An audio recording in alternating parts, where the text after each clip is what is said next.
السلام عليكم ومرحبا بكم. الوصفة تاع اليوم هي تكتوكة الباذنجان بالبيض، وصفة رائعة وبنتها ولا أروع. الطريقة بسيطة كالعادة، شوفوا معنا كيفية التحضير. نمروا للطريقة، راح تكون سهلة وسريعة. دونك هنا في لاكوكوت كما راكم تشوفوا حطيت فنجان تاع زيت زيتون، ضفت لها 4 حبات كبار تاع بصل قطعته دي بتيدي. انا هنا استعملت لاكوكوت باش نسرع الطياب تاع البصل.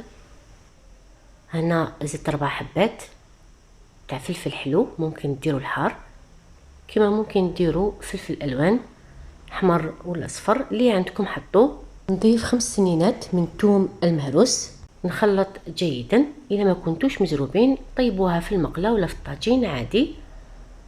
بالنسبه للتوابل نحطوا فقط الملح وفلفل الكحل، وللون نحط كذلك مغرف صغيره تكون معمره تاع العكري. نخلط جيدا، ما نضيف حتى قطره تاع ماء. نغلق عليها كما كنت قلت باش نسرع عمليه الطياب تاع الفلفل والبصل. هذه اختياريه. هنا بعد ما طاب البصل والفلفل نضيف 3 حبات تاع باذنجان اللي كنت قشرته وقطعته مربعات صغيره. بيان سور نزيد نغلق عليه، النار تكون متوسطه ريحه القليله، نعطي له وقته حتى يدخلوا الطياب، يعني حوالي 10 دقائق. كي تشوفوا يعني بدا ينشف بهذه الطريقه نضيف الطوماطيش. حطيت 4 حبات متوسطين في الحجم، يعني على حسب الكميه اللي تحتاجوها. زدت معها مغرف صغيره تاع طوماطيش مسبره. الا كانت الطوماطيش عندكم قارصه ديروا رشه خفيفه من السكر. انا هنا الطوماطيش كانت حلوه دونك ما ضفتش السكر.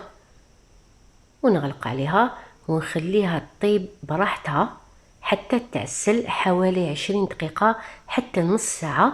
النار تكون قليله، قد ما تخلوا التكتوكه تطيب على نار قليله تجيكم معسله وبنينه. هنا نحيت نص الكميه باش نضيف لها البيض، ماشي كاع يحبوها بالبيض، دونك حطيتها في المقله. وكما راك تشوفوا ضفت لها 4 حبات. النار تكون قليله